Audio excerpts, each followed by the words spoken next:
there, I'm Clifford Bates, and welcome to Reading Aristotle's Nicomachean Ethics.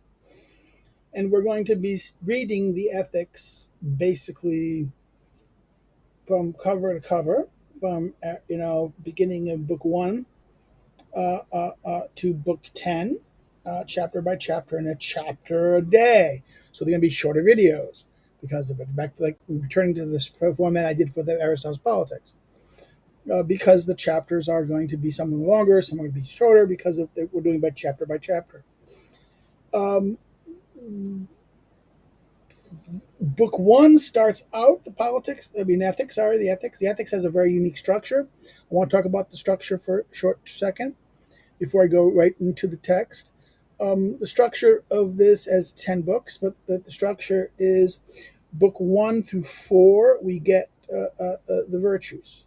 We get the introduction, book 1, which deals with the question of the good life. What is the good life? And then starting in book 2, 3, and 4, we get the characters, the question of arete, virtue, regarding the character, human character of action. So we'll get into this question of this is the discussion of virtue and characteristics of virtue. We talk about virtue, right? The virtues.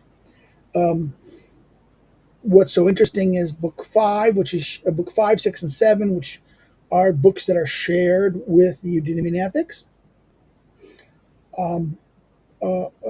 Remember, there's a difference between the ethics. The Aristotle's Nicomachean Ethics is 8 books, and there's 10 here.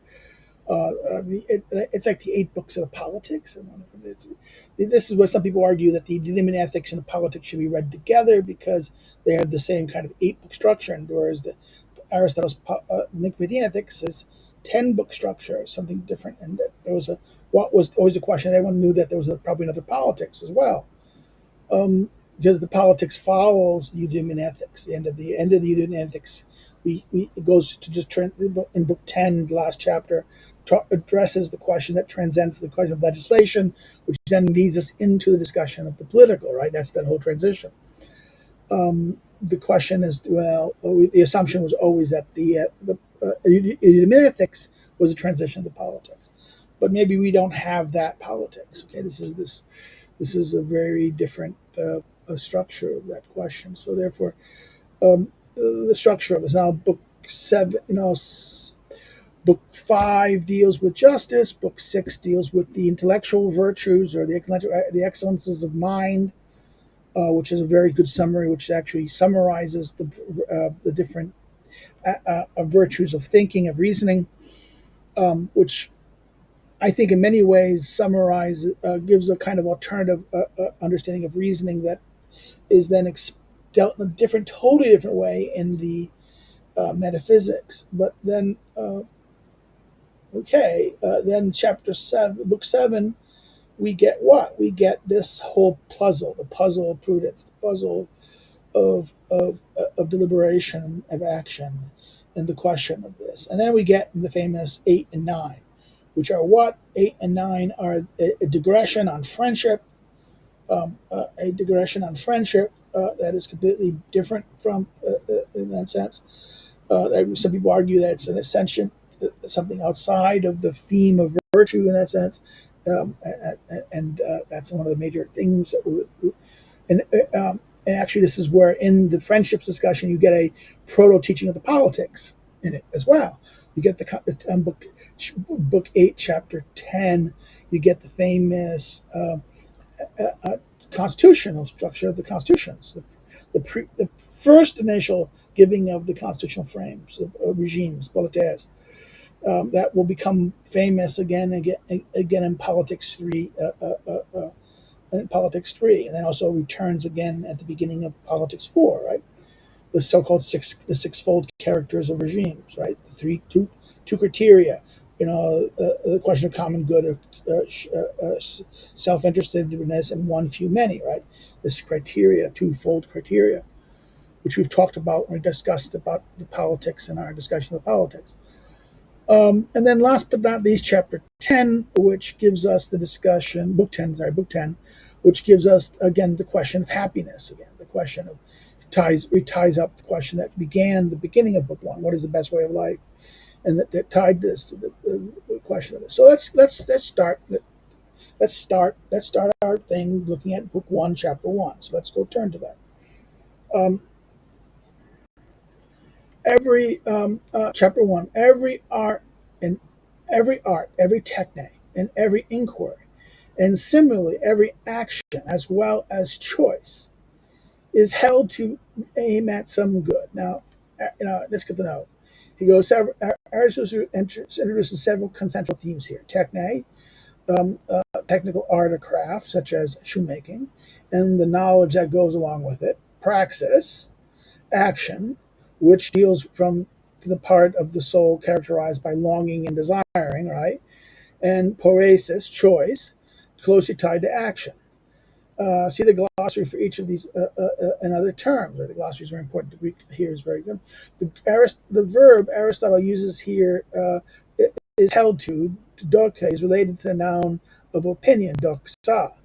It may mean simply that something seems to be the case, or that it is held to be so by opinion. So therefore, this is the question. It is held to be. This is dokeanai. So the question is, this may not be true. It might be seeming to be true. So that's the irony. This is the question. Is this idea that the every technique, every craft, and every inquiry, and every action, right, as every choice aims at some good. Good here is again the good here is the agathon. Right? I think this is the agathon. Um, uh, so hence, people have nobly. Okay, this is two kalos, right? Kalos, nobly declared. Kalos. The adverb central to the term to kolon, right? Again, kalos kolon. With a range of meanings for which the noble, the beautiful, the fine. It denotes physical beauty, but also above all in the ethics that what is admirable is moral sense, right? It'll be translated now. He's with most frequency as noble, the noble, nobly, the noble manner. And in rare cases where it's unambiguous, the physical beauty is beautiful. No, but I disagree. I prefer beautiful. I'm sorry. I'm gonna beautiful here is. I think it's not about beauty. Beautiful here is not just beauty; it's also fineness. The beautiful in here is not physical beauty in the narrow sense, material sense, but thing that is perfectly constructed. It's fitting. It's right. It's there. Therefore, no. I think noble seems to be aristocratic, and and this is what I've always had a problem with people translating Colon as noble, because it defaults to an aristocratic presumption.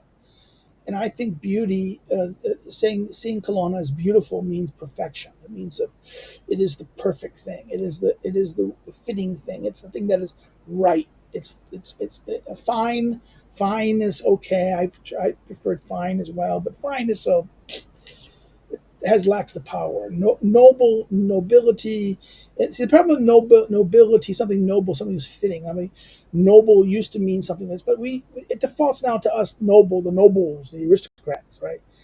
Not the better ones. Okay, the beautiful one, the beautiful. This is why it's noble and beautiful together. This is why this playing right there here, right, in that sense. Um, there's a good note here.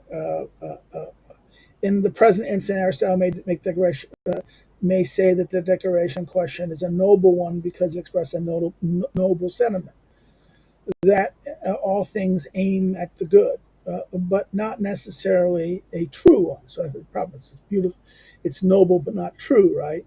The conclusion drawn does not follow, in fact, follow from the premise given the first sentence, right? The conclusion does not, in fact, follow from the premise. Because remember, the inquiry is here. The first sentence is every art is held to be good, not is good. Okay? Is held to aim at. It is believed to be held. Is an opinion? It's a belief. Hence, people have beautifully declared. That's why I prefer beautiful here. Have beautifully declared that the good is that at which all things aim. But there appears to be a certain difference among the ends. So therefore, even though that this idea nobly declared that the good is which all things aim at, right? This idea, but there appears to be a differences among the ends. Some ends are activities, others are works apart from the activities themselves. And in those cases in which there are certain ends apart from the actions, the works are naturally better than the activities. This is footnote 3 is going to be an interesting one. Another set of terms introduced here, telos, end, right? The end or goal of a thing.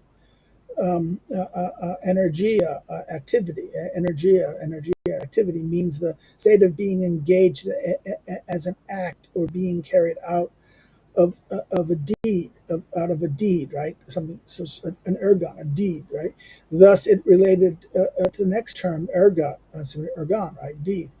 Ergon cannot be captured by one English word, so it may be translated as work or product or task, especially when it's used in contrast to speech, where it's deed, logo, speech and deed, right? Speech and deed.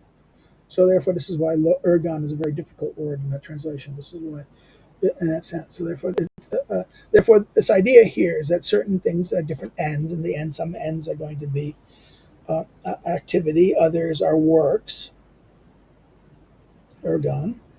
Some things are activities, right? In that sense, right? He says activities, um, energia. Other ones are works in that sense, ergon, right?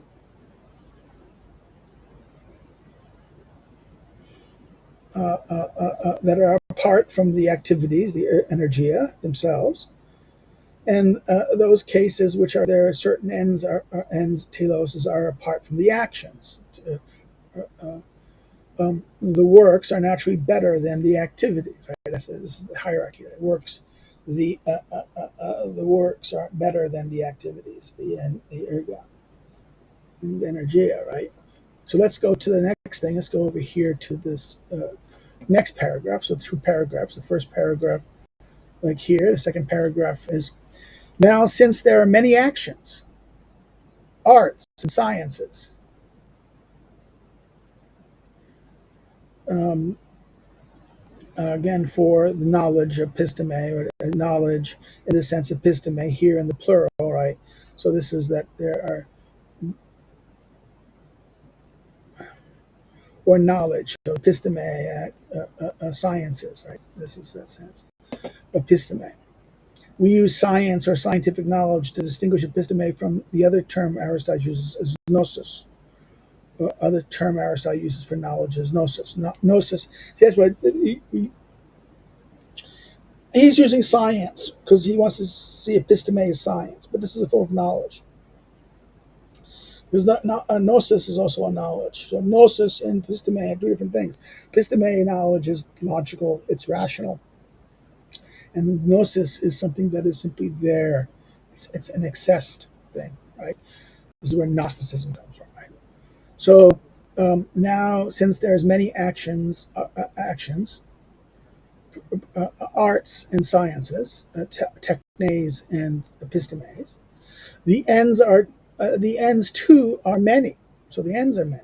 So not only are there different actions in arts and sciences, praxis of many praxis, um, arts and sciences. That's very interesting because we'll see that science is not a form of praxis, but a techne, not techne, but something theoria, right?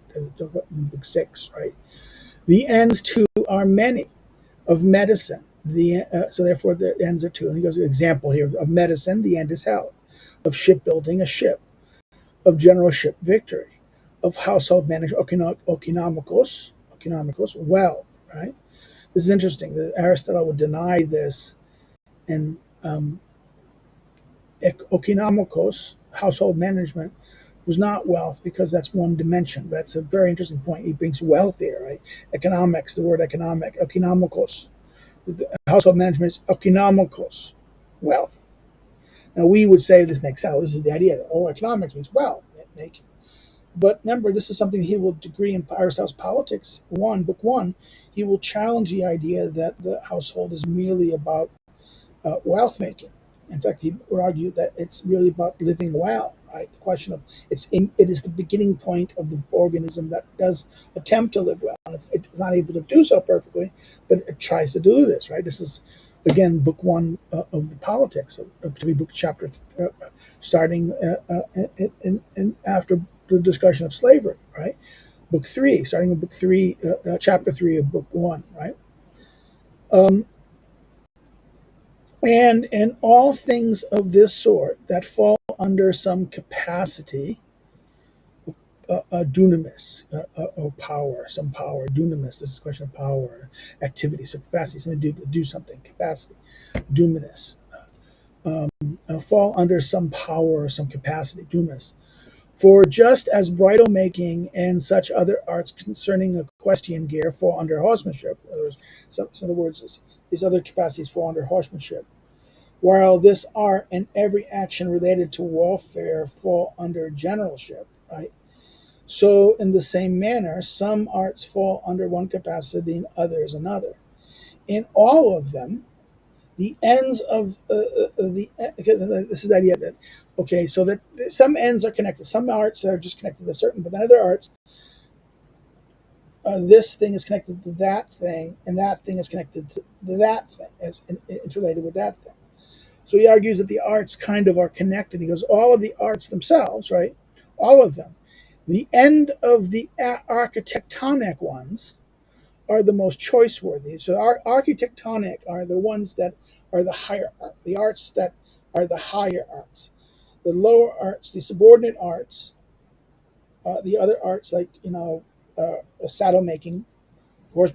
So saddle making is inferior to horsemanship, but horsemanship is inferior to generalship. So generalship is more architectonic. But even the next one is that politicos is higher than generalship, right? So therefore, this is the architectonic ones are more choice worthy than all those that fall under them. For these latter are pursued for the sake of the former. So the lower arts are pursued, these subordinate arts are pursued not in themselves usually, but for the sake of the higher art, right? The architectonic. Okay, this is that higher. So there's a privileging of the higher arts, the lower arts. In other words, the serious person deals with the higher arts. He's not going to be. Not, of course, there be people who do these lower arts, but they're not as. This is not something that is highest in itself, right? Um, and so therefore, these lower ones, these latter ones, are pursued for the sake of the former. And it makes no difference at all whether the ends of the actions are the activities themselves or something else apart from these, as in the science mentioned. So there's the episteme mentioned, the chronic episteme, the activity in that. In other words, the actions, the praxis are the activities themselves or something apart from them. So it makes no difference whether the ends of the actions are the activities themselves or something apart from them, as the sciences mentioned in that sense. Given science or art mentioned, notice he drops the art. He now focuses on. He shifts the term to science here, and he ends on that. This is where the second paragraph ends on discussion of this.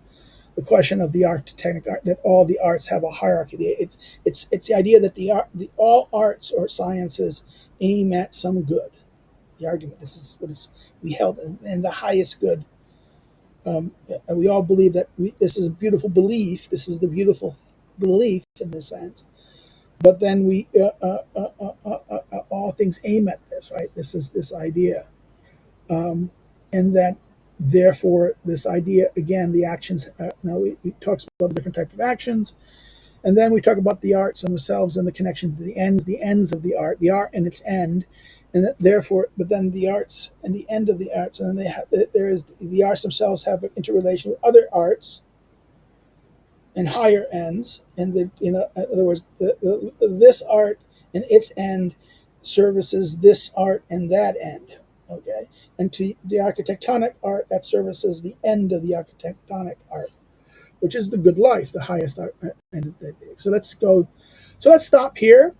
If you have any comments or questions, please put them below. If you like it, like the video, share it with a friend, share it with your colleague. If you didn't share your social media, like this, get this out there.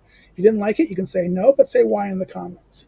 If you have not subscribed, please subscribe. Encourage others to subscribe. Let's grow the channel some. You can follow me on social media. The links are below. My academic social media links are below those. About you want to find out more of me about as a scholar and my research.